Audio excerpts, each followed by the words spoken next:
The stagecoach lurched to a stop in front of the dusty saloon in Redemption Creek, Texas, and when the door opened, the woman who stepped down moved like someone who had forgotten what it felt like to be safe. It was the summer of 1876, and the heat shimmered off the packed dirt road in waves that made the whole town look like a mirage. She wore a faded blue dress that had seen better days, her dark auburn hair pinned back in a simple bun, and her eyes darted from face to face with the wariness of a wild animal that had learned too well what cruelty looked like. Nobody paid her much attention at first, just another stranger passing through a town that saw plenty of them, but Garrett Sullivan noticed her the moment she stepped into the sunlight. He had been leaning against the hitching post outside the general store, his worn hat pulled low against the glare, when something about the way she held herself made him straighten up. Garrett was 26 years old, tall and lean from years of ranch work, with sun-bronzed skin and dark brown hair that curled slightly at the nape of his neck. He had kind eyes, the sort of deep hazel that seemed to see more than most people wanted to show, and right now those eyes were tracking the woman as she made her way down the wooden sidewalk with careful, measured steps. She stopped at the boarding house run by Mrs. Eleanor Kemp, a kindly widow who took in travelers and asked few questions. Garrett watched as the woman spoke briefly with Eleanor on the porch, saw money change hands, and then she disappeared inside. Something about the encounter stuck with him throughout the rest of that sweltering afternoon. He finished his business at the general store, loading supplies into his wagon for the ranch he worked on just 5 miles outside of town, but his mind kept returning to the stranger with the haunted eyes.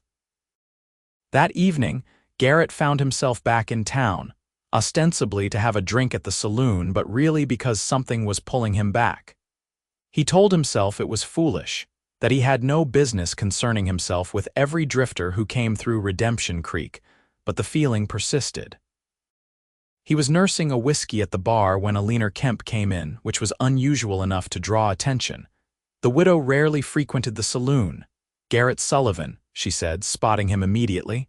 "I am glad you are here. I need a favor." He set down his glass and gave her his full attention. "What kind of favor, Mrs. Kemp?" Eleanor glanced around the room, then lowered her voice. "That young woman who arrived today, Miss Nora Brennan, she is in a bad way. Won't eat, won't hardly speak. I think she has been through something terrible, and I do not know how to help her." "You have always been good with wounded things, Garrett. Remember when you nursed that injured Mustang back to health? I was hoping maybe you could talk to her, see if you can get through." Garrett felt his chest tighten with something he could not quite name. "Mrs. Kemp, I'm not sure that is appropriate. A strange man showing up at a woman's door. I will be right there the whole time," Eleanor assured him. "But she needs help, and I think maybe someone closer to her own age might have better luck. Please, Garrett, I have a feeling about this."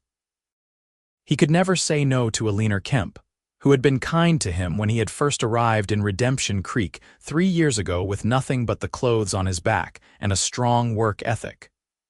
So he nodded, finished his whiskey, and followed the widow out into the warm Texas night. The boarding house was quiet when they entered.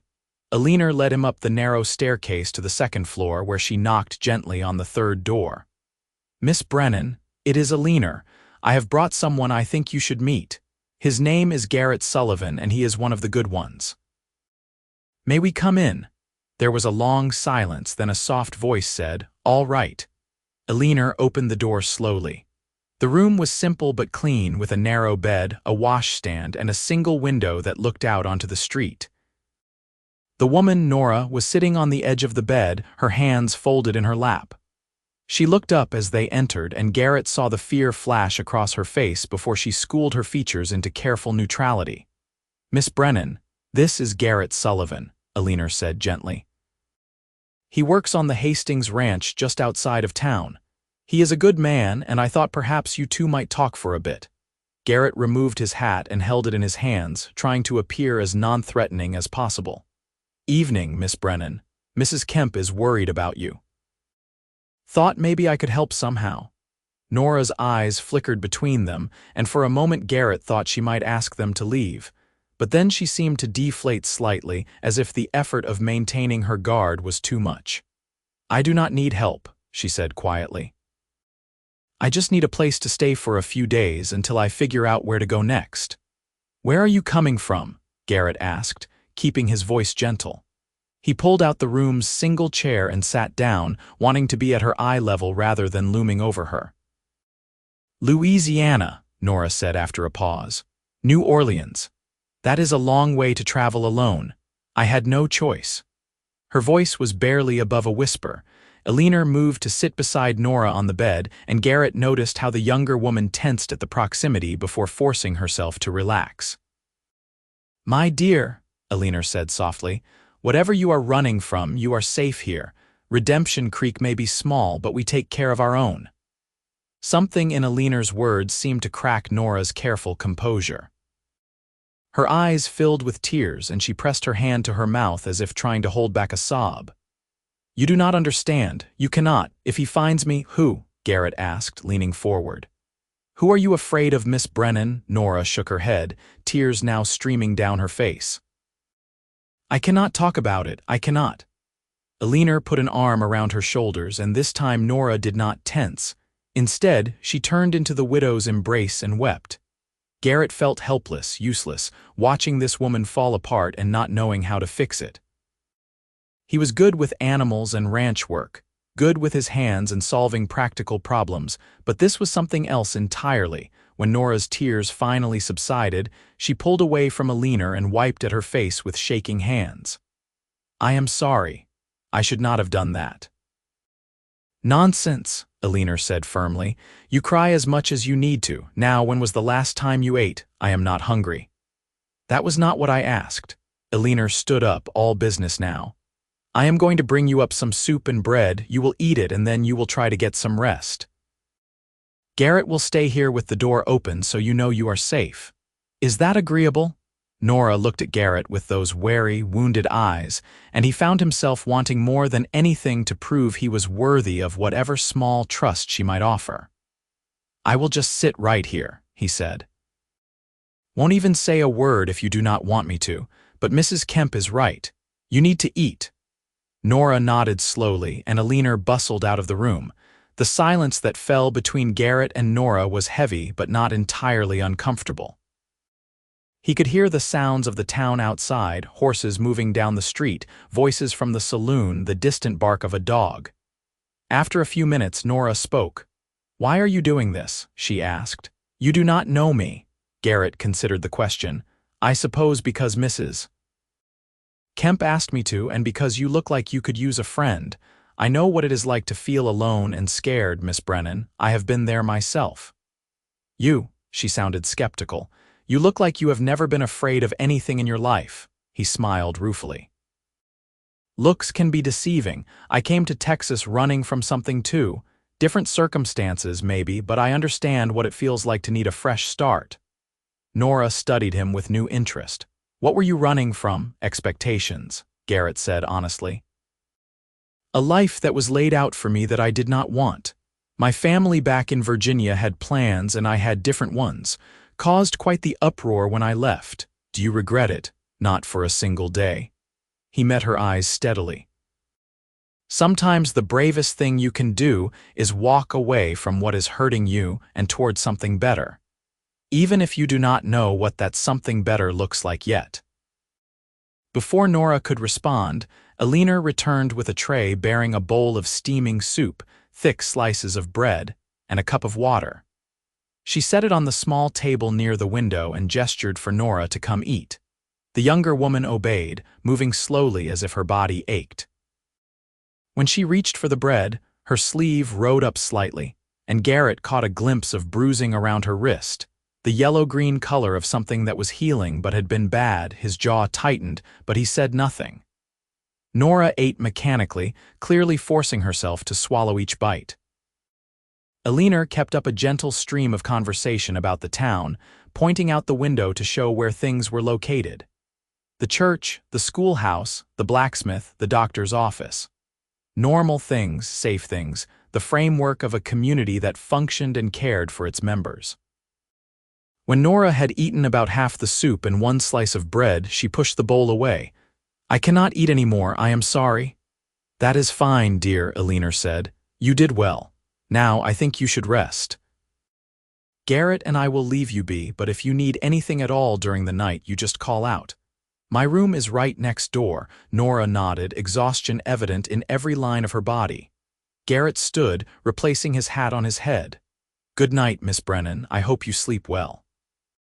"Thank you," she said quietly, "both of you, for your kindness."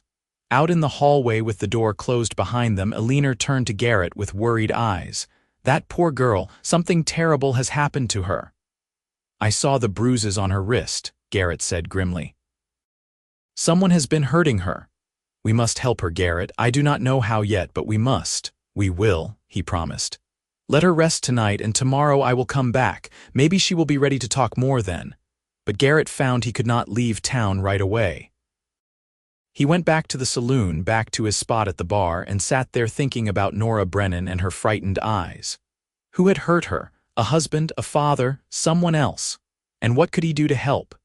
He was just a ranch hand, nobody important, but Eleanor's words echoed in his mind. "We take care of our own." Well, maybe it was time to claim Nora as one of their own, whether she was ready for it or not. The next morning dawned clear and hot.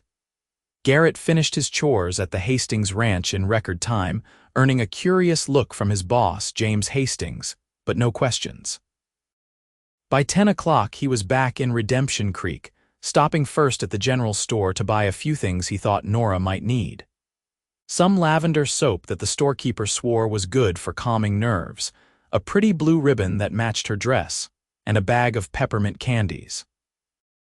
Simple things, but gifts that said someone was thinking of her. Eleanor was on the porch of the boarding house when he arrived, shelling peas into a large bowl.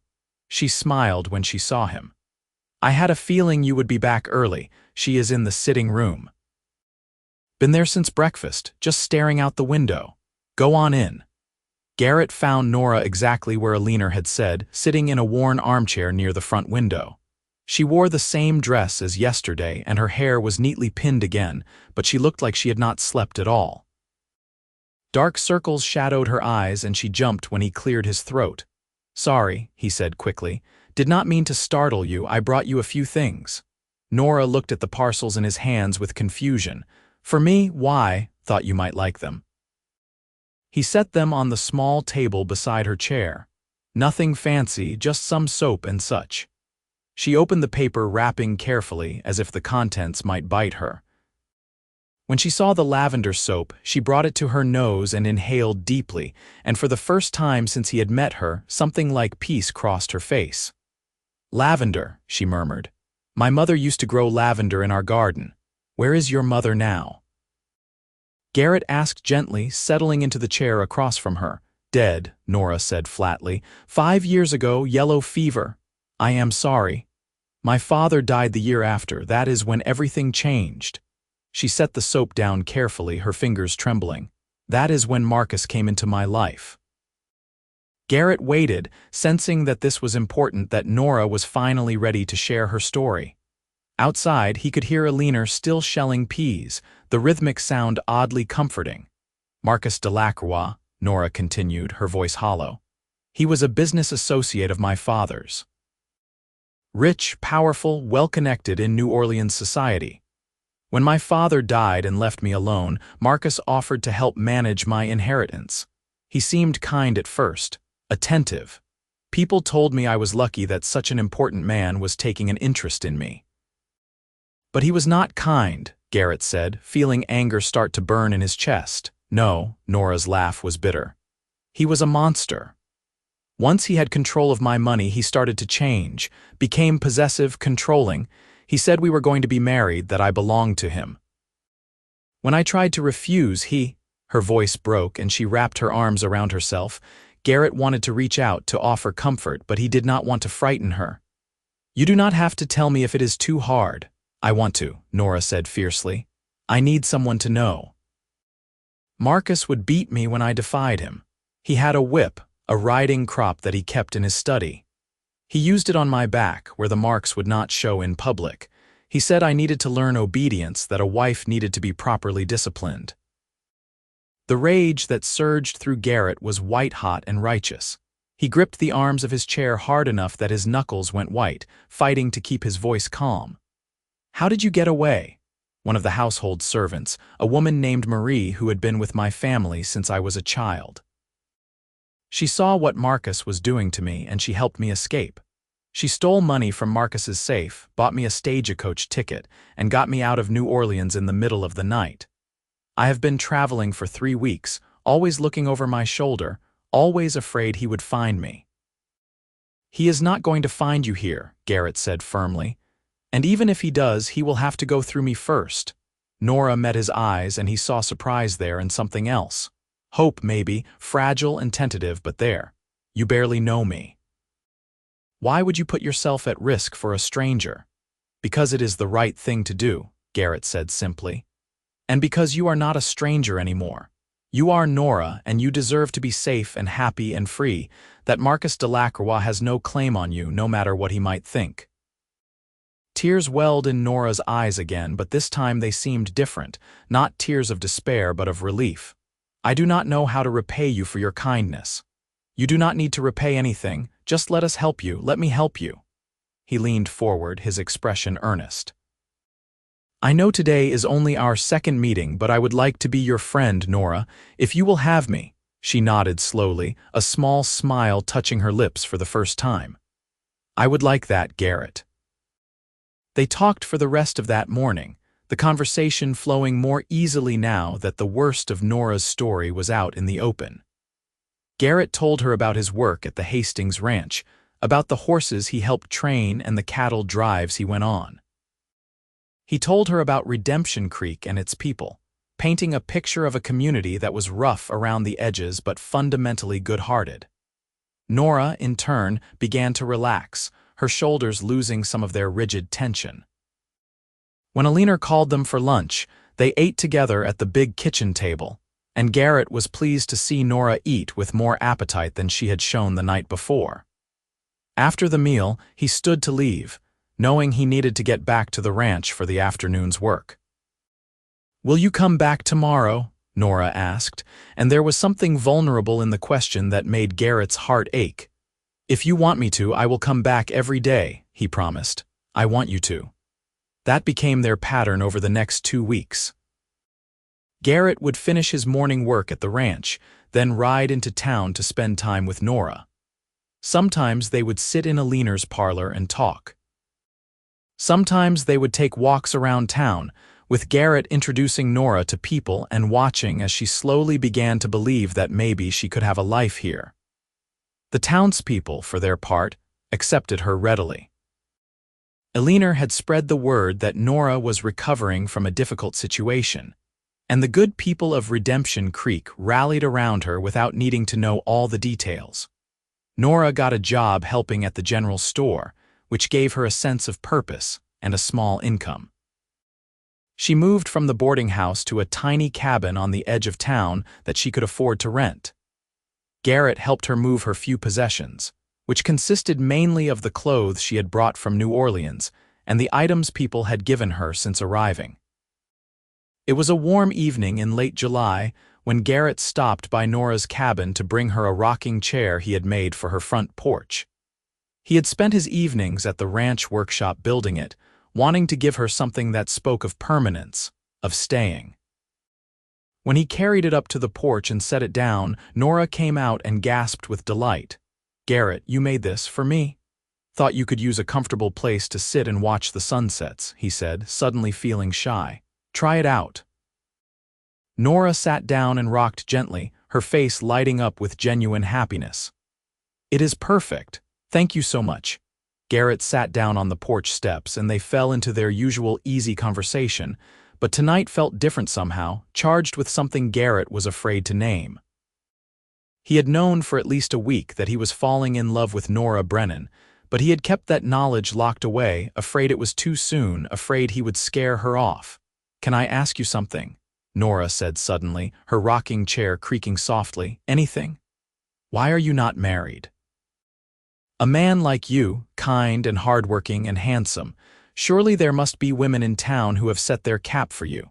Garrett felt heat rise in his face at the compliment. There was someone a few years back, Sarah Mitchell. We courted for a while, but it became clear we wanted different things. She wanted to move to a city, have a more sophisticated life. I am happy here doing what I do. We parted as friends.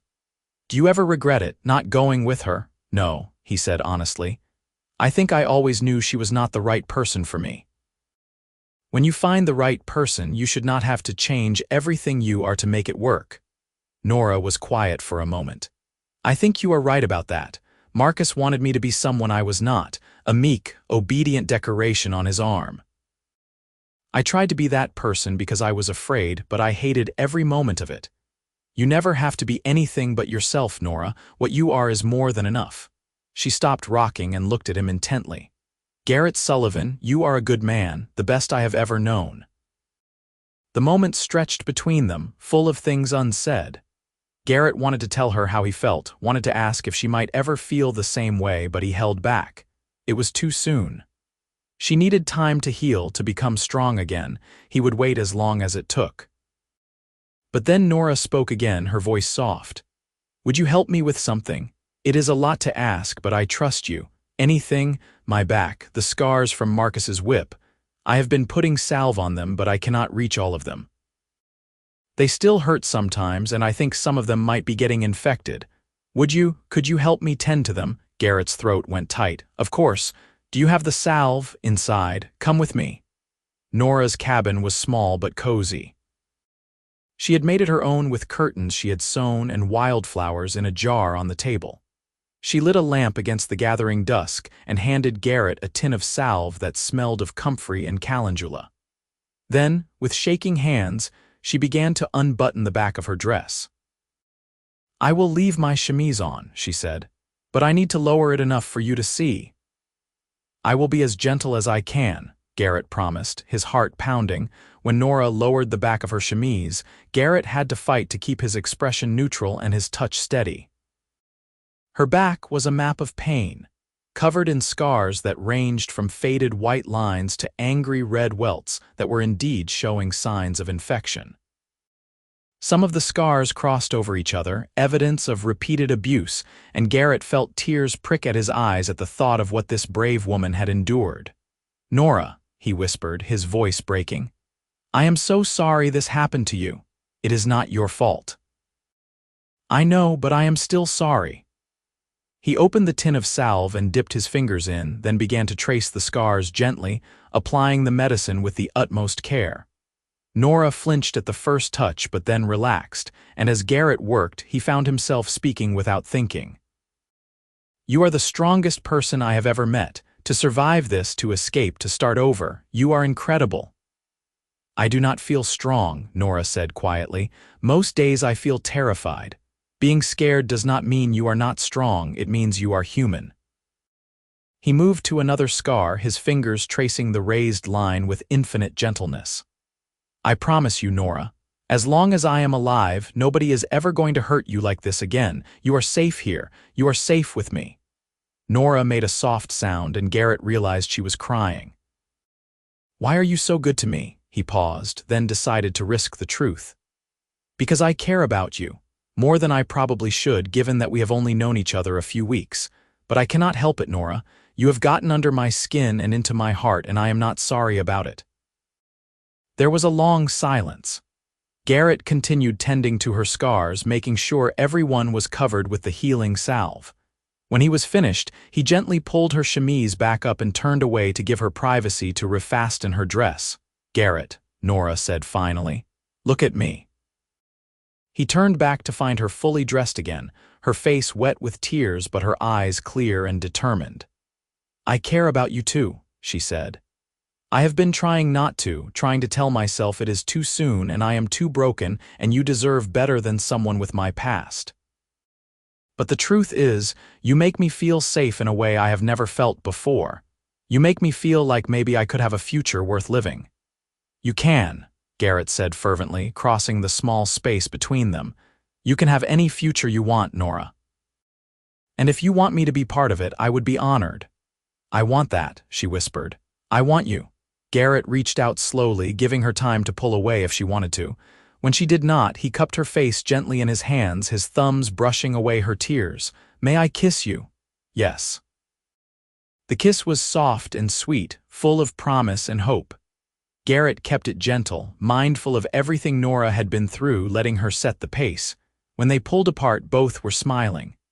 "That was my first real kiss," Nora said wonderingly, "the first one I ever wanted." "Then I am glad it was with me." Garrett pressed his forehead to hers. "We will take this as slow as you need, Nora. There is no rush. I am not going anywhere." They spent the rest of that evening on her porch, sitting close together in the gathering darkness, talking about everything and nothing. When Garrett finally left to ride back to the ranch, he felt like he was floating. Nora Brennan cared for him. Nora Brennan wanted him. It seemed too good to be true, but the memory of her kiss on his lips told him it was real. Over the following weeks, Garrett and Nora's relationship deepened. They were inseparable when Garrett was not working, spending every free moment together. The town watched their courtship with approval, glad to see Nora blooming like a flower finally given enough water and sunlight. The haunted look in her eyes faded, replaced by something brighter. She laughed more, smiled more, and seemed to walk taller. One Sunday in late August, Garrett took Nora on a picnic to a spot on the Hastings ranch that he loved, a creek bed surrounded by cottonwood trees where the water ran clear and cool. They spread out a blanket and ate the lunch Alina had packed for them, and afterward Nora waded in the creek while Garrett watched from the bank. "Come in," she called. "The water feels wonderful." Garrett rolled up his pant legs and joined her, and soon they were splashing each other like children, laughing until they could barely breathe. When they finally collapsed back on the blanket, both soaking wet, Nora rolled over to look at him. "I love you, Garrett Sullivan," she said simply. "I should have told you before, but I was afraid. I'm not afraid anymore." Garrett felt his heart expand until it seemed too big for his chest. "I love you too, Nora Brennan. I think I have loved you since the moment I saw you step off that stagecoach. That cannot be true. I looked terrible. You looked like you needed someone to care about you, and I wanted to be that someone." He reached for her hand, lacing their fingers together. "Marry me, Nora. I know it is fast, but I have never been more sure of anything in my life. Marry me and let me spend the rest of my days proving that you made the right choice." Nora's eyes widened. "Garrett, are you serious?" "Completely. I will understand if you say no if you need more time, but I had to ask because I cannot imagine my life without you in it now." "Yes," Nora said, laughing and crying at the same time. "Yes, I will marry you. I cannot imagine my life without you either." They kissed then, a deeper kiss than before, full of passion and promise. When they finally pulled apart, both were grinning like fools. "When?" Nora asked. "When should we get married?" "As soon as you want. Tomorrow, if you will have me." "Let us give people at least a little time to prepare. How about 3 weeks from now? That will give me time to make a proper dress." 3 weeks, Garrett agreed. "I will talk to Pastor Williams tomorrow." The next 3 weeks passed in a blur of preparation. Nora sewed her wedding dress with help from Alina and several other women in town, creating something simple but beautiful in cream-colored cotton with lace at the collar and cuffs. Garrett arranged for them to move into a larger cabin on the Hastings property, a perk that came with his position as head wrangler, a promotion James Hastings had given him the year before. The cabin needed work, but Garrett spent every evening fixing it up, determined to have it perfect for his bride. The whole town turned out for the wedding on a beautiful September morning. The church was full, the pews packed with people who had come to love Nora and wanted to witness her happiness. When she walked down the aisle on Alina's arm, Garrett thought his heart might stop. She was so beautiful, radiant with joy, and the smile she gave him when she reached the altar told him everything he needed to know about their future together. Pastor Williams performed the ceremony with warmth and humor, and when the time came for them to exchange vows, Garrett spoke from his heart. "Nora, I promise to love you, protect you, and cherish you for all the days of my life. I promise to be your safe harbor in any storm, your partner in all things, and your best friend. You have made me happier than I ever thought possible, and I will spend the rest of my life trying to give you that same happiness in return." Nora's vows were equally heartfelt. "Garrett, you saved me in ways that go beyond the physical. You gave me back my hope, my joy, my ability to trust. I promise to love you with everything I am, to stand by your side through good times and hard times, and to build a life with you that is full of laughter and love. You are my home, and I will never take that gift for granted." There was not a dry eye in the church when they kissed as husband and wife. The reception was held in the town square, with tables laden with food that people had brought and a fiddler playing lively tunes for dancing. Garrett danced with Nora until they were both dizzy, then with Alina and several other women who had been kind to his wife. As the sun began to set, casting everything in golden light, Garrett and Nora slipped away to their new home. The cabin looked perfect, clean and furnished with everything they needed. Garrett had even managed to find a proper bed frame, which he had set up in the bedroom with fresh linens that Alina had gifted them. Nora walked through the rooms, touching things with reverent fingers as if she could not quite believe this was real. "It is perfect," she said finally. "Garrett, it is absolutely perfect. It is home," he said, coming up behind her and wrapping his arms around her waist. "Our home." Nora turned in his embrace and kissed him, and this kiss was different from the ones that had come before. This kiss held promise and desire, the knowledge that they were married now and this was their wedding night.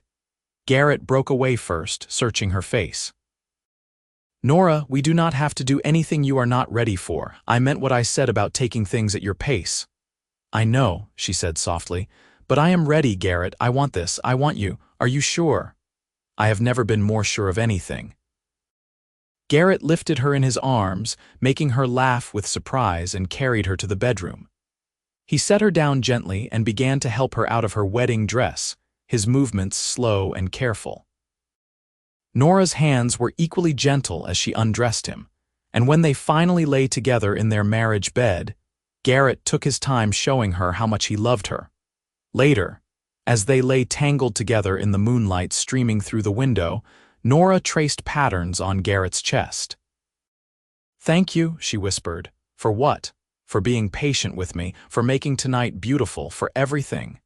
Garrett kissed the top of her head. "You never have to thank me for loving you, Nora. It is the easiest thing I have ever done."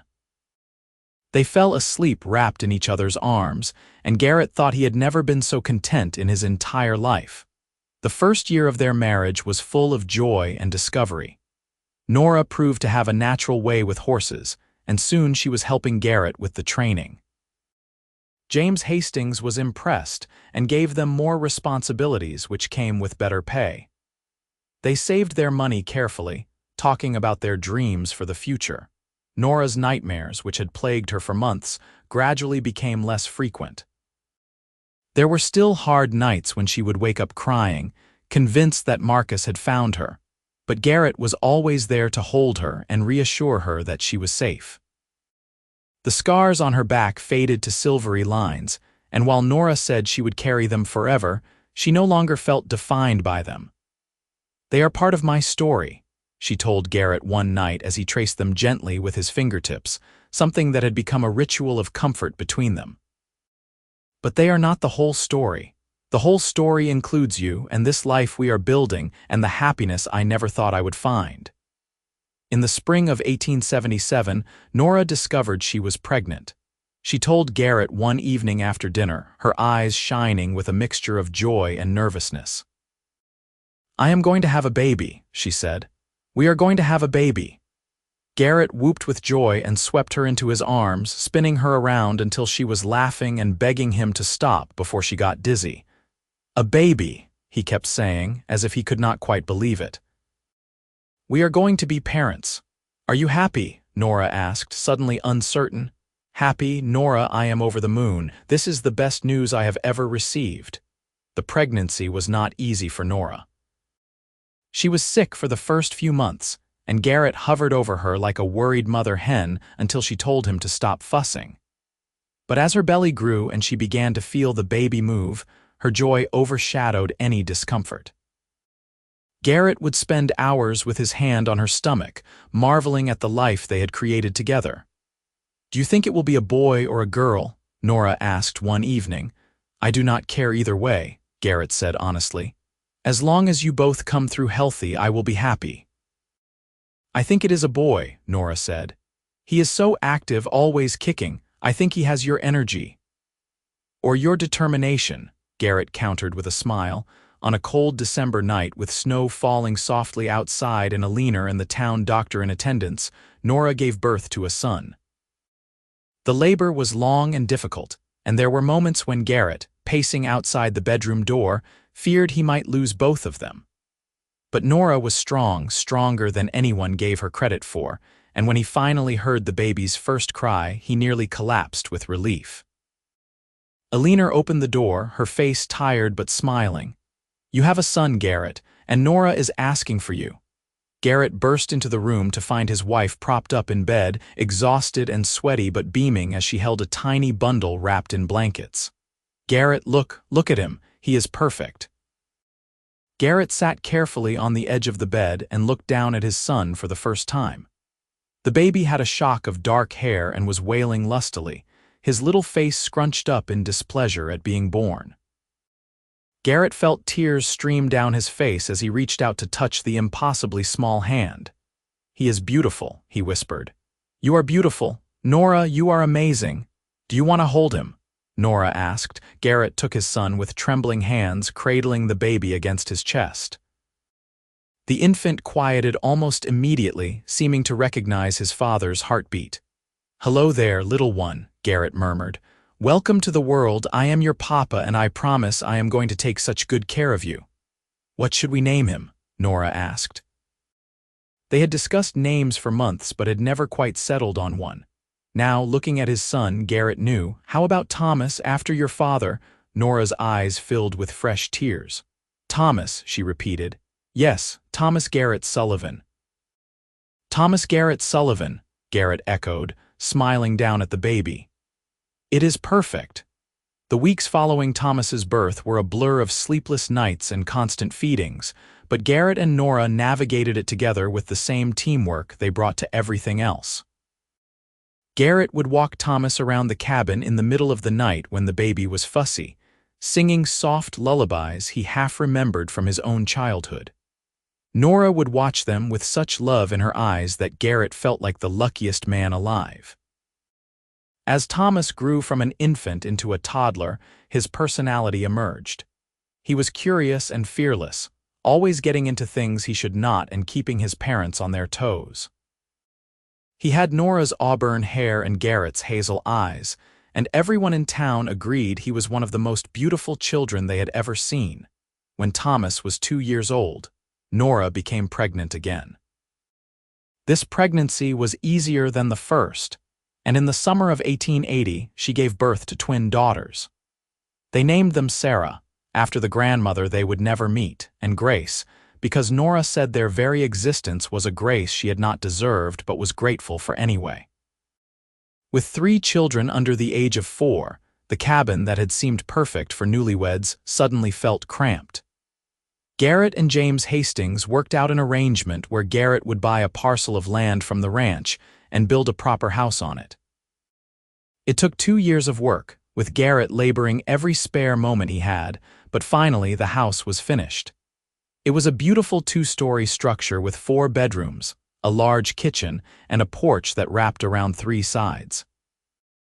"It is too much," Nora protested when she saw it for the first time. "Garrett, how did you afford all this?" "I have been saving since before we were married," he admitted. "And James gave me a good price on the land because I have been with him for so long. Plus, a lot of the men from town helped with the building. They would not take payment, said it was a housewarming gift. This town loves you, Nora. They wanted to do this for us." Nora walked through the empty rooms, her children chasing each other and shrieking with delight at all the space. When she came back to where Garrett was waiting in what would be their parlor, she was crying. "Happy tears?" he asked anxiously. "The happiest," she assured him. "I just keep thinking about where I was 5 years ago, how hopeless everything seemed, and now look at us." We have 3 beautiful children and this amazing house and a life that is so full of love I sometimes cannot believe it is real." "It is real," Garrett said, pulling her into his arms. "This is our life, Nora, the one we built together, and it is only going to get better." They moved into the house in the fall of 1882, and it immediately became a home filled with laughter and love. Nora turned out to have a gift for making a house beautiful, and she filled their rooms with homemade curtains, quilts, and little touches that made everything feel warm and welcoming. They got a dog, a collie mix that Thomas named Ranger, and a barn cat that the twins insisted on calling Princess even though it was male. The years passed in a happy blur. Thomas grew into a responsible boy who loved working with his father and the horses. The twins were inseparable, constantly getting into mischief together, but so loving that it was impossible to stay mad at them for long. In 1884, Nora gave birth to another son, whom they named James after Garrett's boss, who had become like a father to him. And in 1887, their final child was born, a daughter they named Alina after the woman who had first helped Nora when she arrived in Redemption Creek. Through it all, Garrett and Nora's love for each other only deepened. They still made time for each other despite the chaos of raising 5 children. They would sit on their porch in the evenings after the children were in bed, holding hands and talking about their day. Garrett still traced Nora's scars sometimes, a gesture of love and comfort that reminded them both of how far they had come. One evening in the summer of 1889, as they watched the sunset from their porch, Nora turned to Garrett with a thoughtful expression. "Do you ever think about what might have happened if I had gotten off that stagecoach in a different town, if I had never met you?" Garrett squeezed her hand. "I try not to think about that. It is too terrible to contemplate." "I think about it sometimes," Nora admitted. "Not because I want to, but because it makes me appreciate what we have even more. You gave me back my life, Garrett. You and this town and this family we have built. I am not the same broken woman who arrived here 13 years ago. You helped me become whole again." "You did that yourself," Garrett said firmly. "I just loved you and gave you a safe place to heal, the strength to overcome everything you went through. That was all you, Nora." "We did it together," she said, leaning her head on his shoulder. "Everything we have, we built together." From inside the house, they heard a crash followed by shouting. Garrett sighed. "Sounds like the twins are at it again." "I will go," Nora said, starting to stand. "No, stay here and enjoy the peace for a few more minutes. I will handle it." Garrett kissed the top of her head and went inside to restore order. As Nora sat on the porch, watching the last rays of sunlight paint the sky in shades of pink and gold, she felt a contentment so profound it brought tears to her eyes. This life, this beautiful, chaotic, love-filled life, was more than she had ever dreamed possible. The scars on her back were still there and probably always would be, but they no longer defined her.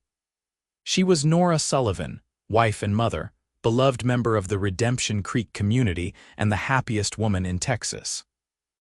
The years continued to roll by, each one bringing its own joys and challenges. Thomas grew into a fine young man who eventually took over much of the horse training business from his father. The twins, despite their mischief, were brilliant students who both became teachers at the local school.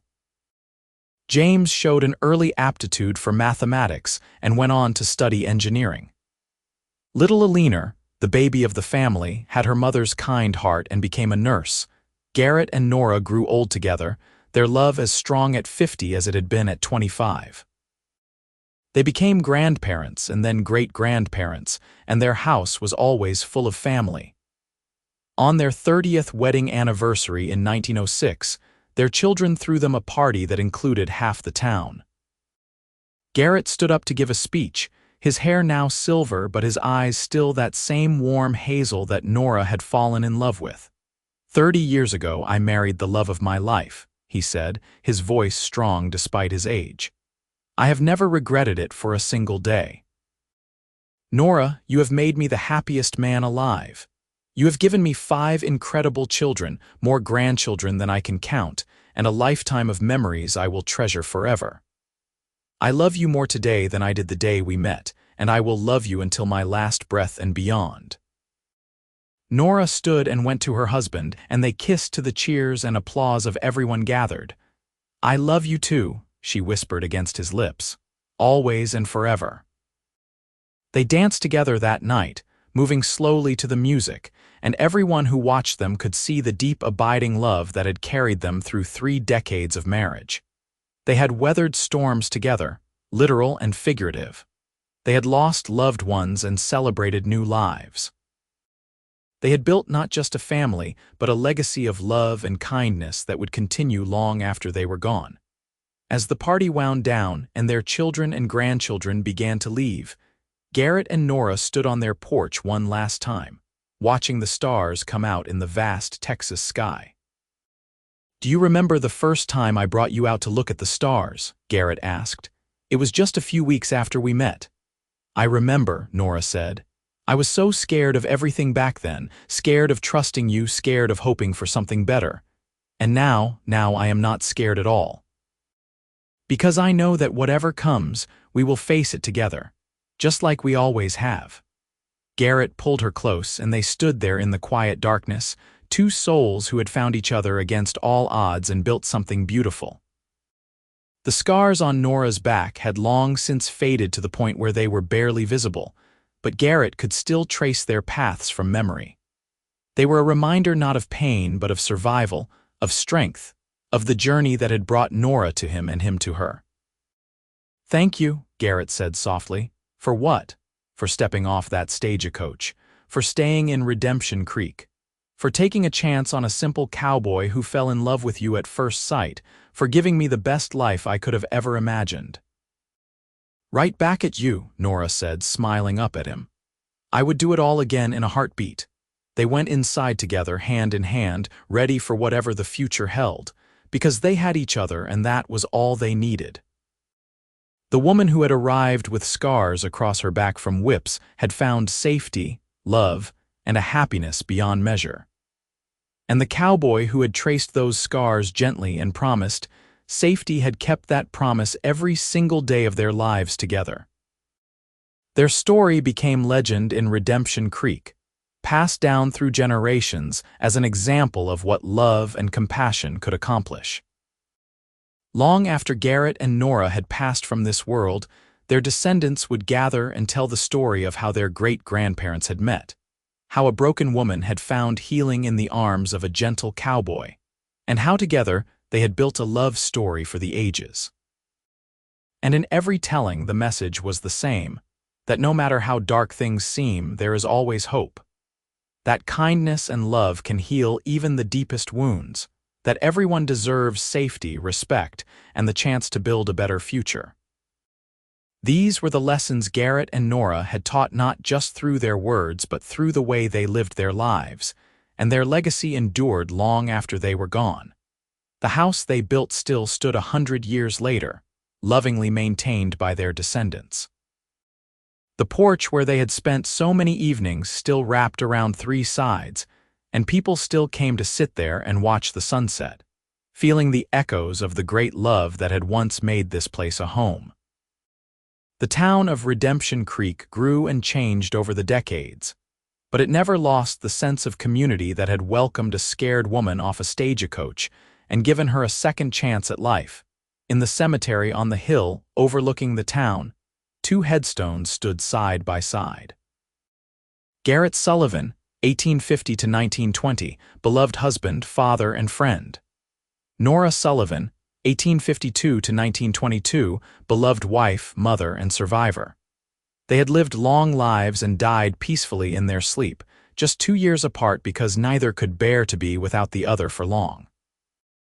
But their love lived on in their children and grandchildren and great-grandchildren, in the stories people told, and in the very bones of Redemption Creek itself. Because true love never really dies. It transforms, becoming something larger than just 2 people. It becomes hope and inspiration, a beacon for others who are struggling to find their way.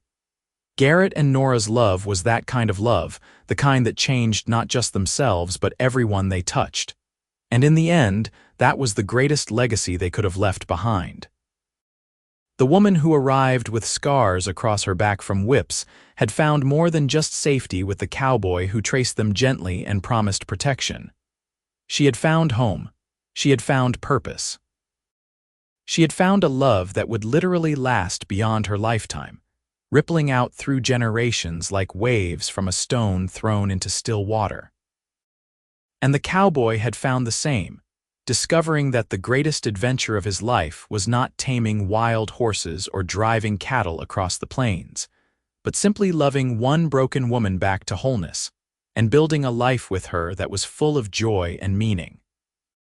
Their story had a beginning, that hot summer day in 1876 when Nora stepped off the stagecoach and Garrett noticed her frightened eyes. But it never really had an ending, because the love they shared and the family they built continued on, generation after generation, each one carrying forward the values and the love that Garrett and Nora had taught them. In that way they were immortal, their spirits living on in every act of kindness, every moment of compassion, every time someone chose love over fear. And if you go to Redemption Creek today, if you sit on that wraparound porch and watch the sun set over the Texas plains, you might feel something in the air. A warmth that has nothing to do with the weather, a sense of peace and safety that seems to emanate from the very walls of the house. That is Garrett and Nora's love, still present after all these years, still offering shelter and hope to anyone who needs it. Still keeping the promise that the cowboy made to the scarred woman all those years ago, that she would always be safe, always be loved, and always have a home. Their love story was not without its challenges. There were hard times, like the drought of 1893 that nearly destroyed their ranch, or the flu epidemic of 1918 that claimed several people they loved. There were moments of fear, like when Thomas was thrown from a horse and broke his leg so badly the doctor feared he might never walk again. There were moments of grief, like when Alina Kemp died in 1898, taking with her the woman who had been like a mother to them both. But through every challenge, every fear, every grief, Garrett and Nora faced it together. They leaned on each other, drew strength from their love, and emerged on the other side still standing, still loving, still committed to the life they had built. They taught their children by example what it meant to truly love someone, to honor your vows not just in the good times but especially in the hard times. On their 40th wedding anniversary, when they were both in their 60s and their hair had gone completely white, they renewed their vows in the same church where they had been married. All 5 of their children were there, along with their spouses and children, and the church was once again packed with people who loved them. Pastor Williams had long since retired, and it was his son who performed the ceremony, but the words were just as meaningful. Do you, Garrett Sullivan, take this woman to continue as your lawfully wedded wife to love and cherish her for all the days remaining to you? I do, Garrett said, his voice still strong. I will love her until my last breath and beyond. And do you, Nora Sullivan, take this man to continue as your lawfully wedded husband, to love and cherish him for all the days remaining to you? I do, Nora said, tears streaming down her lined face. He is my heart, my home, my everything. I will love him for all eternity. They exchanged new rings, simple gold bands to replace the ones they had worn for 40 years, and when they kissed, it was with the same passion and tenderness they had shared as young newlyweds. Their children wept openly, moved by the depth of their parents' devotion to each other. At the reception, Thomas stood up to give a speech. I have had the privilege of watching the greatest love story ever told, he said. Not in a book or a play, but right here in real life. My parents have shown me and my siblings what it means to truly love someone. They have weathered every storm together, celebrated every joy together, and built a family that is founded on that love. Papa, Mama, thank you for showing us what we should all aspire to in our own marriages. You have set a standard that we all try to live up to. Sarah, the more eloquent of the twins, spoke next. When we were children, we thought every family was like ours. We thought every father looked at his wife the way Papa looks at Mama. We thought every mother felt safe and cherished the way Mama clearly does. It was not until we were older that we realized how rare and special what you have is. You have built not just a marriage but a partnership, not just a family but a community of love. We are all better people for being your children, Grace added, and we have never once doubted that we were loved. Even in our worst moments, even when we were being difficult teenagers and young adults, we always knew that you loved us and each other unconditionally. That security has allowed us to become the people we are today. Thank you for that gift. James, always the practical one, said, "You have also taught us the value of hard work, integrity, and treating people with respect. The ranch that Papa built and that Mama helped run is a testament to what two people can accomplish when they work together toward a common goal. I am proud to carry on that legacy with my own family." Little Alina, no longer little at 22, finished by saying, "I was your miracle baby, the one you said you never expected but were so grateful to have. You have made me feel special and loved every day of my life. When I look for a husband, I will be looking for someone like Papa, someone who is kind and strong and devoted, someone who will love me the way Papa loves Mama, like she is the most precious thing in the world. Thank you for showing me that kind of love exists." By the time their children finished speaking, there was not a dry eye in the building. Garrett and Nora held each other and wept tears of joy and gratitude, overwhelmed by the beautiful family they had created and the love that surrounded them. In the years that followed, they began to slow down. Garrett officially retired from the ranch, though he still went out most days to work with the horses because he could not quite give it up entirely. Nora spent her days tending to her garden, which had grown over the years to include not just vegetables but a riot of flowers that brought color and beauty to their property. They took walks together every evening, moving slower now but still hand in hand, still talking about everything and nothing. They became the wise elders of Redemption Creek, the people that younger couples would come to for advice about marriage and life. Garrett and Nora never turned anyone away. They would invite visitors to sit on their porch, serve them lemonade or coffee, and listen to whatever troubles brought them there. Their advice was always simple but profound. Love each other. Talk to each other. Never go to bed angry. Treat each other with respect and kindness. Remember that you are partners, not adversaries. Many marriages in Redemption Creek were saved by the wisdom and example of Garrett and Nora Sullivan. They became living proof that love could endure, that it could overcome even the darkest past, and that it was worth fighting for. When Garrett died in the winter of 1920 at the age of 70, it was peacefully in his sleep, with Nora beside him as she had been every night for 44 years. She woke to find him gone, his face peaceful, and she knew that he had simply worn out after a long and well-lived life. She held him and wept, her heart breaking even as she gave thanks for the decades they had shared. The funeral was the largest Redemption Creek had ever seen. People came from neighboring towns and even other states, all wanting to pay their respects to a man who had touched so many lives with his kindness and integrity. Thomas gave the eulogy, speaking of his father's strength, gentleness, and unwavering devotion to his family. "My father was a simple man," Thomas said. "He never sought fame or fortune. All he wanted was to work hard, love his wife, raise his children, and be a good member of his community. In all of those things, he succeeded beyond measure.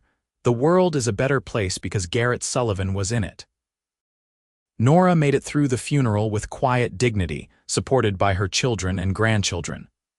But in the days and weeks that followed, it became clear that a part of her had died with Garrett.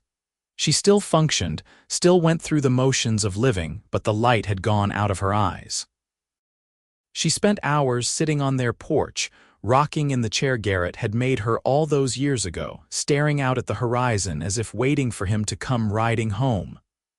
"I am not going to be here much longer," she told her children matter-of-factly one day. "I can feel it, and that is all right. I have had a wonderful life, but I am ready to be with your father again." "Mama, do not talk like that," Sarah protested. You are still healthy and strong, you have years left. But Nora just smiled and shook her head. My body may be healthy, but my heart is broken. I miss him so much it physically hurts. I will be with him soon, and that thought is the only thing that brings me comfort. True to her word, Nora passed away in her sleep just over 2 years after Garrett, on a spring morning when the wildflowers were in full bloom. She was found in their bed, her face peaceful, her hand resting on Garrett's pillow as if she had reached for him in the night and finally found him. On her nightstand was a letter she had written to her children. My darlings, it read, do not grieve for me. I have lived a life far beyond my wildest dreams, full of love and joy and meaning. Your father and I built something beautiful together, and that beauty lives on in all of you and your children. I am going to be with Garrett now, where I belong. We will watch over you from wherever we end up, proud of the people you have become and the lives you have built. Love each other always. Forgive quickly. Hold on to what matters and let go of what does not, and never forget that you are loved beyond measure. Your Mama. Nora was buried beside Garrett on the hill overlooking Redemption Creek. Their headstones were simple but elegant, and between them was carved a single phrase, together always. At the funeral, Alina read a poem her mother had written years earlier, when both her parents were still alive and she was helping Nora sort through old papers. Two souls found each other in the darkness and created light. Two hearts broken by the past healed each other in the present. Two lives that should never have intersected became inseparably intertwined. This is the miracle of love, the magic of finding your other half. This is the story of my parents, Garrett and Nora, who proved that true love not only exists, but can transform everything it touches. Their legacy is not in buildings or money or fame, but in the love they shared and the family they created. And that legacy will endure forever. And it did endure. The Sullivan family continued to grow and thrive, each generation carrying forward the values that Garrett and Nora had instilled. The ranch expanded and prospered under Thomas and his sons. The school where the twins taught produced generations of educated, thoughtful citizens. James's engineering firm built bridges and buildings across Texas. Alina's work as a nurse saved countless lives. But more than any professional accomplishment, it was the way the Sullivans loved that set them apart. They loved deeply, fiercely, and faithfully. They married for love and stayed married, working through problems instead of giving up. They raised their children with the same combination of kindness and discipline that Garrett and Nora had used. They were pillars of their communities, known for their integrity and generosity. And always, they told the story of how it all began. How a scared woman stepped off a stagecoach with scars across her back and a heart full of fear. How a kind cowboy saw past the fear to the strength beneath. How love had blossomed in the most unlikely of circumstances and grown into something that would outlast both of their lives. The story changed slightly with each telling, as stories do. Some versions emphasized Nora's bravery in escaping, some focused on Garrett's gentleness in winning her trust. Some highlighted the community that rallied around them. But the core remained the same. This was a story about the healing power of love, about the importance of compassion, and about the possibility of redemption and second chances. Visitors to Redemption Creek can still see the house that Garrett built for Nora, lovingly maintained by the Sullivan Family Trust. They can walk through the rooms where 5 children were raised, where countless family dinners were shared, where laughter and tears and the full spectrum of human emotion played out over decades. They can sit on the wraparound porch and imagine Garrett and Nora there, holding hands as the sun set, still in love after all those years. They can visit the cemetery and see the 2 simple headstones, side by side, with flowers always fresh because someone from the family comes by every week to tend to them. They can read the inscription, "Together always," and feel the truth of those words resonating in their bones. And if they are very lucky, they might meet one of the Sullivan descendants, who will invite them back to the house, and tell them the story over coffee and homemade pie. The story of Garrett and Nora, the cowboy and the scarred woman who found each other against all odds and built a love that literally changed the world around them, because that is what true love does. It does not just change the two people involved. It radiates outward, touching everyone in its path, creating ripples that spread farther than anyone can imagine. Garrett and Nora's love had saved Nora's life, certainly, but it had also enriched the entire town of Redemption Creek. It had given hope to people who were struggling in their own relationships. It had shown that healing was possible, that the past did not have to define the future, and that with love and support, anyone could become who they were meant to be. This was their gift, their legacy, the thing that made their story worth telling and retelling for generations. Not just that they loved each other, but that their love had made the world better. That is the truest measure of a life well lived and a love worth having. And by that measure, Garrett and Nora Sullivan succeeded beyond anyone's wildest dreams. Their love story did not end when they died. It simply transformed, becoming something immortal and enduring, a light that would continue to shine as long as there were people to remember and be inspired by it. And that is, in the end, the happiest ending of all.